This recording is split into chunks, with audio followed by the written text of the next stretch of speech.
जय श्री कृष्ण। राधे राधे। आज आप सुनेंगे मासिक शिवरात्रि व्रत कथा। मासिक शिवरात्रि भगवान शिव और शक्ति के संगम का विशेष पर्व माना जाता है। मासिक शिवरात्रि का व्रत हर महीने के कृष्ण पक्ष की चतुर्दशी तिथि को रखा जाता है।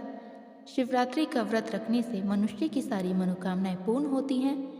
शिवरात्रि का व्रत भोले शंकर जी को समर्पित है। जो भी मनुष्य सच्चे मन से शिवरात्रि का व्रत करके भोले शंकर जी और माता पार्वती जी की पूजा करता है तो उसकी सारी मनोकामनाएं पूर्ण होती हैं। आइए अपने मंगल जीवन की कामना करते हुए अब हम सुनेंगे मासिक शिवरात्रि व्रत कथा। कथा शुरू करने से पहले कमेंट बॉक्स में शिव जी और पार्वती माँ की जय जरूर लिखें। अगर आप मोस्टली भक्ति ज्ञान चैनल पर नए हैं तो इस चैनल को सब्सक्राइब करके वीडियो को ज़्यादा से ज़्यादा शेयर करें। भगवान भोले शंकर आपकी सारी मनोकामनाएं पूर्ण करें। सुनते हैं मासिक शिवरात्रि व्रत कथा। बोलो भोले शंकर की जय हो, बोलो माता पार्वती की जय हो। एक बहुत ही गरीब और अंधी बूढ़ी माई थी। उसका छोटा सा परिवार था जिसमें उसका बेटा और एक बहू रहती थी। बुढ़िया माई की गणेश भगवान में बहुत ही श्रद्धा थी। वह हमेशा भगवान गणेश जी की पूजा किया करती थी। तो एक रोज़ गणेश जी ने कहा कि बुढ़िया माई कुछ मांग ले, मैं तेरी पूजा से बहुत ही अधिक प्रसन्न हूँ। तो बुढ़िया माई गणेश जी की बात सुनकर कहने लगी कि भगवान मुझे तो मांगना नहीं आता, मैं तुमसे क्या मांगूँ। तो गणेश जी कहने लगे कि कोई बात नहीं, आज तुम घर पर अपने बेटे और बहू से पूछ कर आ जाना, कल मैं फिर आऊँगा तब मुझे बता देना कि तुम्हें क्या चाहिए। तो बुढ़िया ने कहा ठीक है, और वो बड़ी ही खुशी खुशी अपने घर आई। घर आकर अपने बेटे से बोली कि बेटा आज मुझे प्रभु विनायक बाबा ने स्वयं दर्शन दिए हैं और मुझे वरदान मांगने के लिए कहा है, लेकिन मुझे तो पता ही नहीं कि मैं क्या मांगूं। इसलिए आज तुम ही मुझे बताओ कि मुझे क्या मांगना चाहिए। गणेश जी भगवान तो कल फिर से आएंगे। तो उसके बेटे ने कुछ देर सोचने और विचारने के बाद कहा, माँ धन दौलत मांग लो।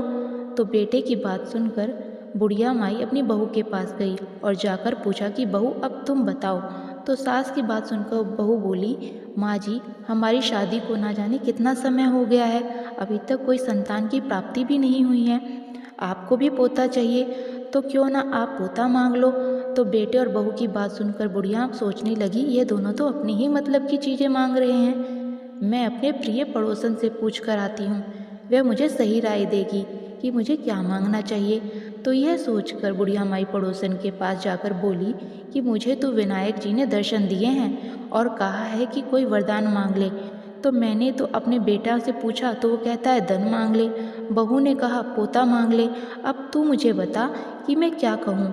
बेटा बहू तो अपने मतलब की बातें कर रहे हैं। तो बुढ़िया की बात सुनकर उसकी पड़ोसन बोली कि बुढ़िया ना तो तू धन मांग ना तू पोता मांग, तो थोड़े समय की ज़िंदगी बची है, तू अपनी आंखें मांग ले जिससे तू संसार देख सकोगी।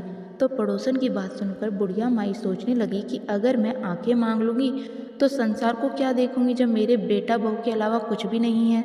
अगर पोते पोतियाँ होते तो मैं अपनी आंखों से उनको भी देखती। आंखों से देखने लायक मेरे लिए तो कुछ भी नहीं है। यह सोचती सोचती बुढ़िया माई घर आ गई। सारी रात सोचने में ही विचार कर दिया और सुबह जल्दी उठी, नहा धोकर फिर से गणेश जी के मंदिर को चली गई और वहाँ बैठी मन में सोच रही थी ऐसा क्या वरदान मांगूं कि जिससे बेटा भी खुश हो जाए, बहू भी खुश हो जाए और मेरा मतलब भी सिद्ध हो जाए। इतनी ही देर में वहाँ पर गणेश जी आ गए और बोले कि बुढ़िया माई आज कुछ मांग ले, आज मैं फिर से आया हूँ। तो वह बोली कि हे गणेश भगवान जी, मैं आपको प्रणाम करती हूँ, मुझे तो और कुछ नहीं चाहिए, मुझे आंखें दें जिसे सोने के कटोरे में पोते को दूध पीता हुआ देखूं और अंतकाल में मोक्ष दें। तब गणेश जी बोले कि बुढ़िया माई तूने तो मुझे ठग लिया, तुमने तो भोली बनकर सब कुछ मांग लिया। और मुस्कुराने लगे और कहा, बुढ़िया माई जैसा तुमने कहा है वैसा सब कुछ तुम्हें मिल जाएगा। यह कहकर गणेश जी वहाँ से अंतर्ध्यान हो गए और बुढ़िया माई को मांगे अनुसार सब कुछ मिल गया। गणेश जी भगवान जैसे आपने बुढ़िया माई को दिया वैसा सबको देना और अपनी कृपा दृष्टि हम सब पर बनाए रखना। भानु नामक एक शिकारी था। वह जानवरों की हत्या करके अपने परिवार का पेट पालता था। शिकार करने के अलावा वह और कोई अन्य काम नहीं करता था। इसी कारण वह एक साहूकार का कर्जदार था।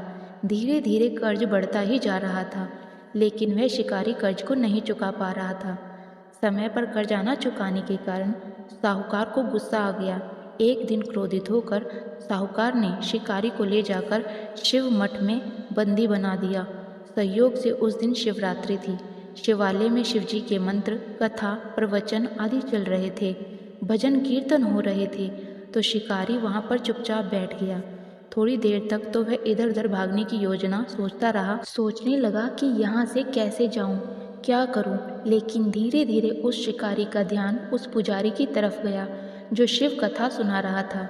तो उसने भी ध्यान मग्न होकर वह कथा सारी सुनी और शिव संबंधी सारी धार्मिक बातें भी उसने बड़ी ही ध्यान से सुनी। चतुर्दशी को उसने शिवरात्रि का व्रत कथा भी इस तरह सुन ली और ओम नमः शिवाय का जाप भी उसने कर लिया। जैसे ही शाम हुई तो साहूकार वहाँ पर आया और उससे पूछा कि तू मेरा ऋण कब चुकाएगा। तो शिकारी ने हाथ जोड़कर कहा कि साहूकार जी, मुझे आज तुम छोड़ दो, मैं कल तुम्हारा सारा कर्ज चुका दूंगा, मैं आपको ये वचन देता हूँ। तो ऐसा कहने पर साहूकार ने उसे छोड़ दिया और वह वहाँ से छूटते ही जंगल की ओर चला गया।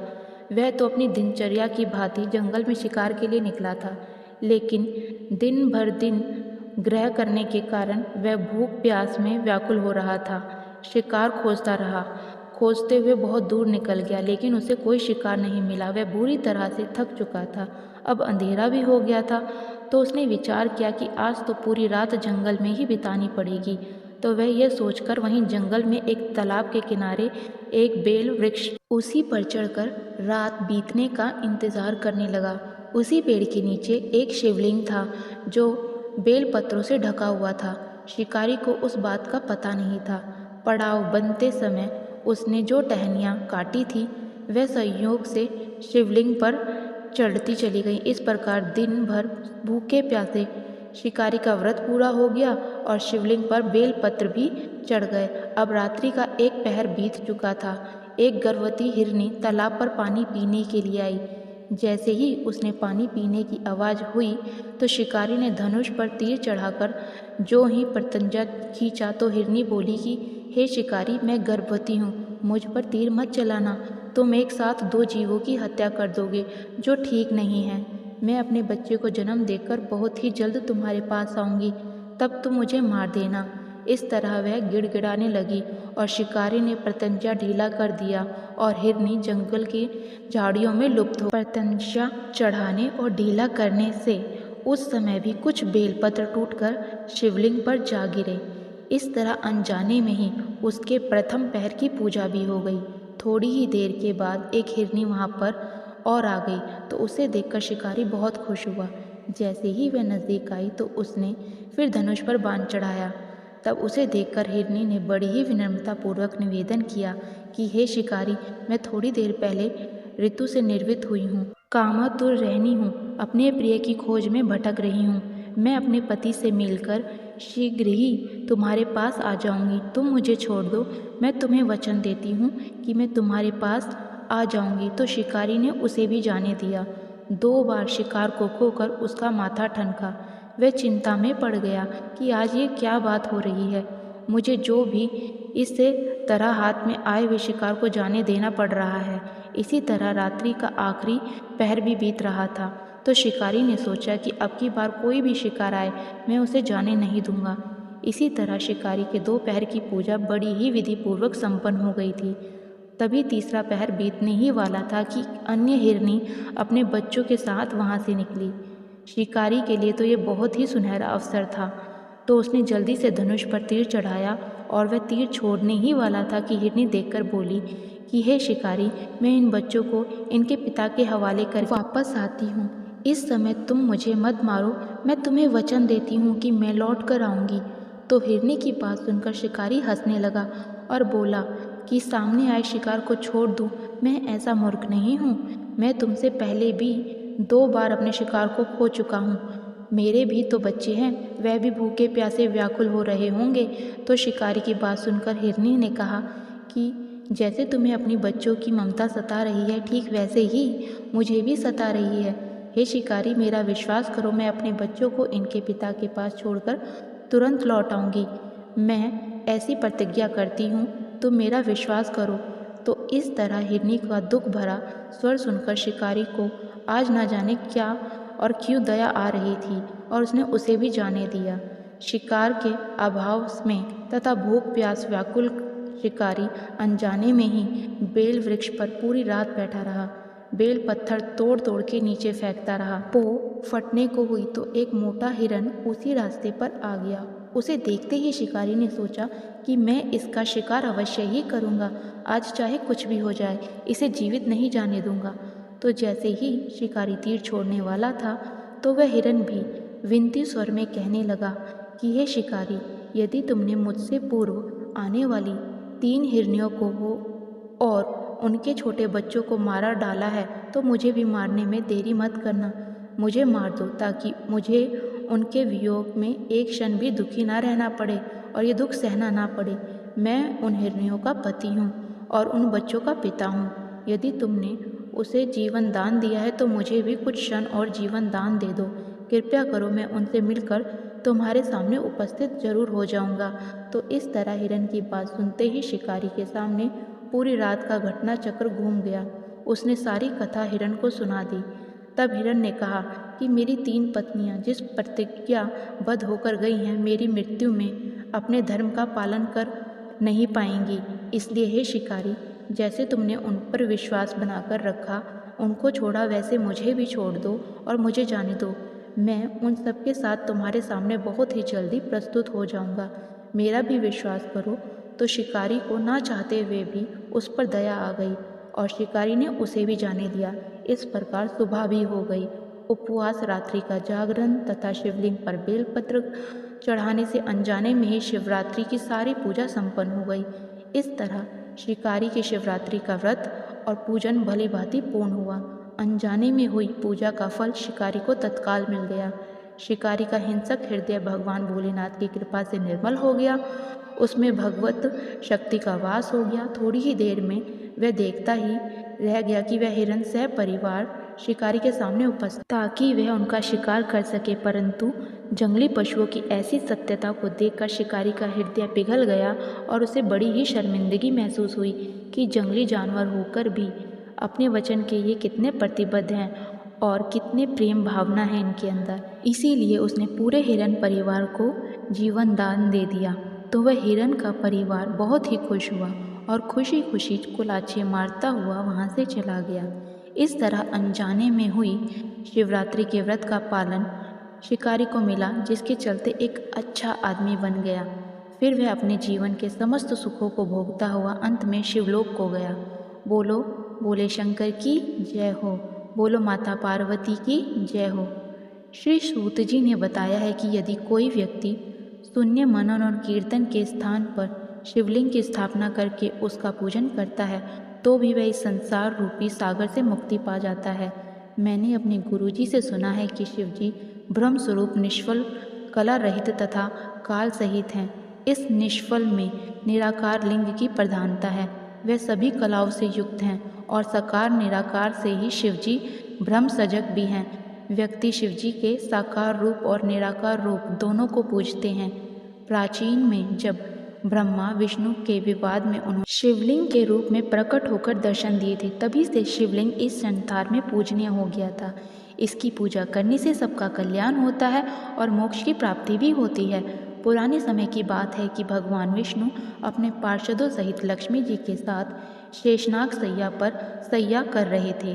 तभी वहाँ पर पितामह ब्रह्मा जी पहुँच गए और वहाँ जाकर विष्णु जी को संबोधन करके कहने लगे कि हे पुत्र, तुम कौन हो? उठो, मुझे देखो, मैं तुम्हारा भगवान यहाँ आया हूँ। विष्णु जी को यह सुनकर क्रोध आ गया और अपने गुस्से को दबाते हुए कहने लगे कि हे पुत्र, तुम्हारा कल्याण हो, आओ बैठो, देखो मैं तुम्हारा पिता हूँ, कहो तुम्हारा मुख टेढ़ा क्यों हो गया है?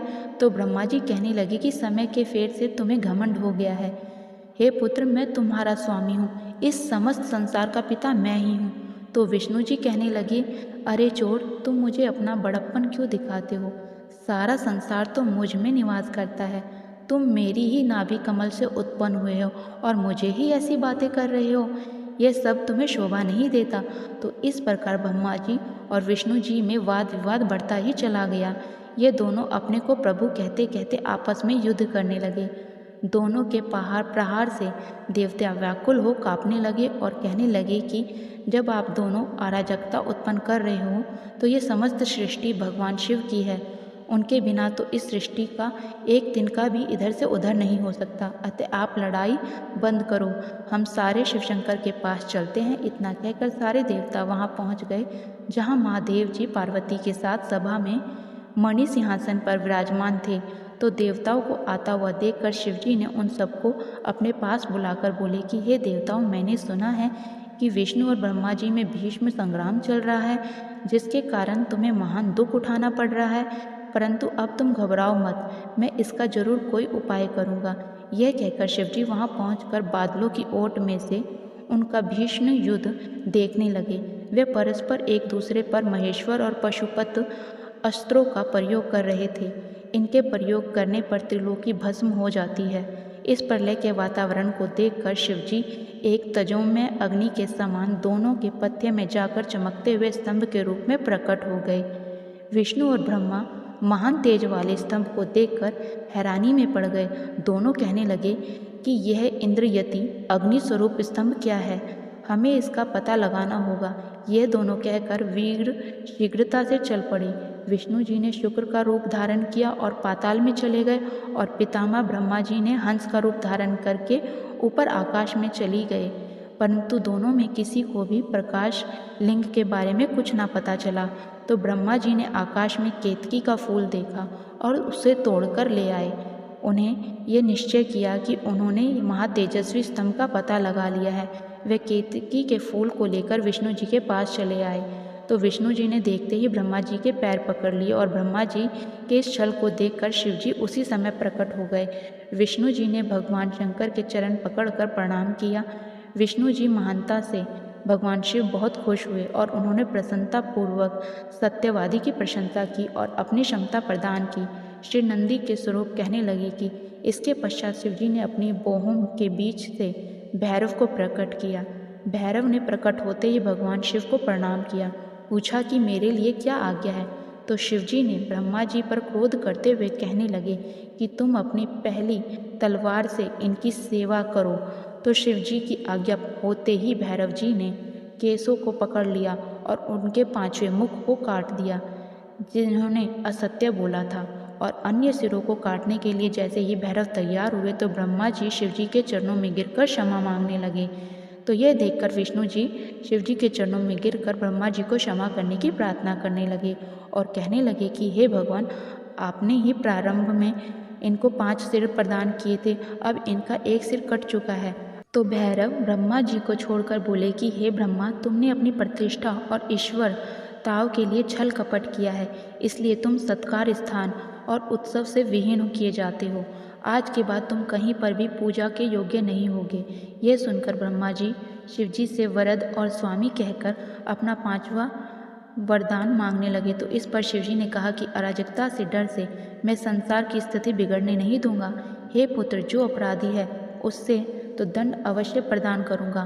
तुम गणों के अधिपति होकर रहो, लोक मर्यादा का पालन करो। इसके पश्चात शिवजी ने केतकी के फूल से कहा कि तू भी झूठ में शामिल है, अतः तुम भी मेरी पूजा के योग्य नहीं हो।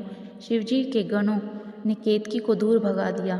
तो केतकी हाथ जोड़कर बोली, हे स्वामी, मुझे माफ़ करें, कृपा करें। हे प्रभु जी, आपकी कृपा से कुछ भी दुर्लभ नहीं है। केतकी की बात सुनकर शिवजी कहने लगे कि मेरा वचन कभी भी मिथ्या नहीं हो सकता। अब मैं तुम्हें स्वीकार नहीं कर सकता, परंतु मेरे भक्त तुम्हें स्वीकार करते रहेंगे। इस प्रकार तुम्हारा जन्म सफल हो जाएगा। मेरे मंडप की रचना में तुम सिर मोर ही रहोगे। इस प्रकार भगवान शिव ब्रह्मा, केतकी की और विष्णु पर कृपा करके देवों के पास पधारे। देवताओं ने शिवजी का पूजन कर स्तुति की और शिवजी पुनः अपनी सभा में जाकर बैठ गए। ब्रह्मा जी और विष्णु जी हाथ जोड़कर शिवजी के अगल बगल में खड़े होकर स्तुति करने लगे। इससे शिवजी प्रसन्न होकर बोले कि तुमने आज महान दिन पर मेरी पूजा की है। आज से इस दिन का नाम शिवरात्रि होगा। ये बड़ा ही पवित्र दिन है। उस दिन कृष्ण पक्ष की 14 तिथि थी, तो उसी तिथि को शिवरात्रि के नाम से जाना जाता है। और कहने लगे कि इस दिन मेरे लिंगेश्वर की पूजा करेंगे वे मुक्त हो जाएंगे। जो व्यक्ति प्रपंच रहित होकर इस दिन पूरे श्रद्धा भाव से व्रत रखकर मेरी पूजा करेगा वह 1 वर्ष की निरंतर पूजा का फल प्राप्त करेगा। मेरा लिंग रूप जो स्तंभ प्रकट हुआ था वह आद्रा नक्षत्र है। जो व्यक्ति मार्गशीर्ष माह में आद्रा नक्षत्र में उमा सहित मेरी पूजा मेरे रूप में या बेर लिंग में करेगा या मेरे दर्शन करेगा वह मुझे कार्तिकेय के समान परम प्रिय होगा। शिवरात्रि पर दर्शन का यही महान फल है। पूजन से जो फल प्राप्त होगा उसका मैं मुख से वर्णन नहीं कर सकता। यह कहकर शिव जी विष्णु जी और ब्रह्मा जी से कहने लगे कि जिस तरह तुम दोनों का युद्ध हुआ था उसी युद्ध भूमि में मेरा लिंग यानी कि स्तंभ प्रकट हुआ है। वह अरुणाचल के नाम से प्रसिद्ध होगा। यहाँ पर जो भी मनुष्य अपना शरीर छोड़ेंगे उसकी मुक्ति अवश्य ही होगी।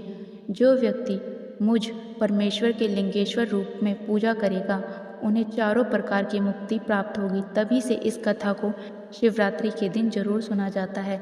इससे भगवान शिव जी का आशीर्वाद हम सब पर हमेशा बना रहता है। तो अब हम सुनेंगे एक सच्चे शिव भक्त की कथा। एक नगर में भगवान शिव का एक भव्य मंदिर था जहाँ हर वर्ष दूर दूर से भक्तजन शिव जी के दर्शन करने के लिए आते रहते थे।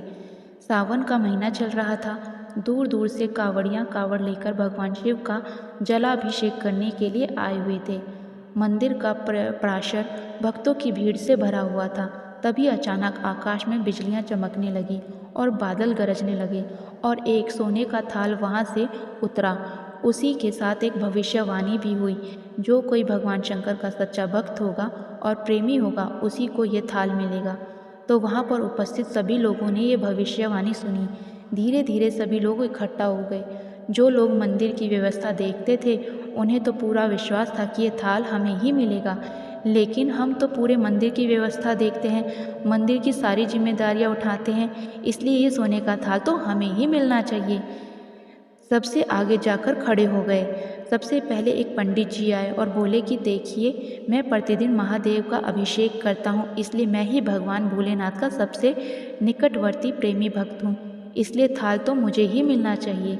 इतना कहकर जैसे ही पंडित जी थाल उठाने लगे तो थाल उठाते ही सोने का थाल पीतल में हो गया। यह देखकर पंडित जी बड़े लज्जित हुए। उन्होंने यथास्थान पर वापस उस थाल को रख दिया और चुपचाप वहाँ से निकल गए। इसी प्रकार वहाँ पर उपस्थित सभी पंडितों ने खुद को आजमाया, लेकिन शायद उनमें कोई भी सच्चा भक्त नहीं था। जो भी उस थाल को उठाता वह थाल पीतल का हो जाता, तो उन्हें थाल को वहीं पर रखकर वापस जाना पड़ता। इसके बाद उस नगर के राजा का आगमन हुआ। वहाँ राजा सबसे आगे आए और बोले कि मैंने महादेव के मंदिर में सबसे ज़्यादा रकम दान में दी है, इसलिए महादेव मुझ पर अति प्रसन्न हैं, तो थाल मुझे ही मिलना चाहिए। इतना कहकर बड़ी खुशी से राजा आगे बढ़े और जैसे ही थाल उठाया तो थाल तो तांबे का हो गया। ये देखकर राजा भी बड़े लज्जित हुए और थाल को वापस वहीं पर रखकर एक तरफ खड़े हो गए। और इसके बाद एक एक करके सभी दानी महात्मा भक्तजन वहाँ पर पधारे और थाल को उठाते। कभी थाल तांबे का बन जाता तो कभी पीतल का हो जाता, सोने का नहीं रहता। तब सभी लोगों को पता चल गया कि हम में से महादेव का सच्चा भक्त कोई भी नहीं है। उसी समय अचानक वहाँ पर वह बेचारा महीनों बाद आज चतुर्मास के सोमवार के शुभ अवसर पर शिवजी के दर्शन करने के लिए आया था। गरीबी और गृहस्थी के बोझ तले दबा दिन रात खेतों में मेहनत मजदूरी करके अपनी ओर से अपने परिवार का पेट पालता था और रास्ते से आ रहा था। तभी उसे कोई भिखारी मिल गया और खाने के लिए कुछ मांगने लगा। तो उस किसान को दया आ गई। जो अपने खाने के लिए लेकर आया था उसने उस भिखारी को दे दिया। वहाँ पर थाल के बारे में चर्चा हो रही थी, लेकिन उस किसान ने उस चर्चा की ओर बिल्कुल भी ध्यान नहीं दिया। सीधा मंदिर में गया और महादेव का पूजन कर कर बाहर आ गया। जैसे ही वह परिक्रमा करके जाने लगा तो पीछे से एक व्यक्ति बोला कि भाई, तुम भी थाल उठाकर देख लो, हो सकता है तुम ही सच्चे भक्त हो, तुम्हारे लिए ही सोने का थाल आया हो। तो किसान को लगा कि शायद वह व्यक्ति उसका मजाक बना रहा है। तो किसान ने हंसते हुए कहा, भाई, मैं तो कोई पूजा पाठ भी नहीं करता, महीनों में एक बार मंदिर आता हूँ, मैं काहे का सच्चा भक्त हूँ। तो वह आदमी कहने लगा, भाई, हम तो सब देख चुके हैं, हमारी भक्ति तो 2 कौड़ी की भी नहीं है, इसलिए तुम उसे कह रहे हो तो अपना हाथ लगाकर देख लो ना। सोने का थाल ना मिले तो कोई बात नहीं, पता तो चल जाएगा तुम्हारी भक्ति में कितनी सच्चाई है।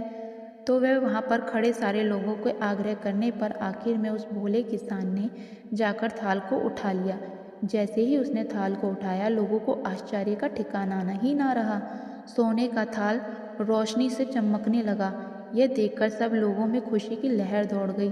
सभी लोग उसके जयकारे लगाने लगे और पूछने लगे कि भाई, तुम सच्चे भक्त हो, तो अब हमें भी बता दो कि तुम भक्ति कैसे करते हो जिससे महादेव तुम पर इतने प्रसन्न हैं। तो किसान कहने लगा कि भाई, मैं कोई भक्ति नहीं करता हूँ, मैं तो केवल दिन भर खेतों में काम करता हूँ और थोड़ा सा समय निकाल कर ज़रूरतमंद लोगों की मदद करता हूँ। इसके अलावा मैं कोई विशेष कार्य या पूजा पाठ नहीं करता। तो लोग पूछने लगे कि तुम लोगों की मदद क्यों करते हो। हंसते हुए किसान कहने लगा कि सुकून दूसरों के चेहरे पर मुस्कुराहट देखकर मुझे भी आनंद और खुशी की होती है।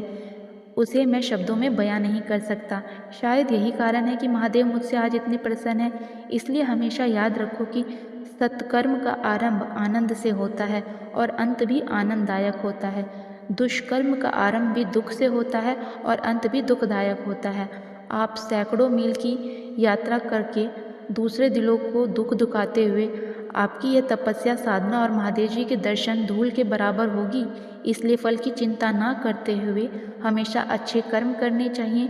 बोलो महादेव की जय हो। ये तो थी प्रदोष व्रत तथा मासिक शिवरात्रि की संपूर्ण कथा समाप्त होती है। साथ ही इस कमेंट में महादेव जी का जयकारा अवश्य लगाइएगा। भगवान आपकी सारी मनोकामनाएं पूर्ण करें। आप सदा सर्वदा सुखी रहें, संपन्न रहें, आपकी हर मनोकामना पूर्ण हो। बोलो जय श्री कृष्ण। राधे।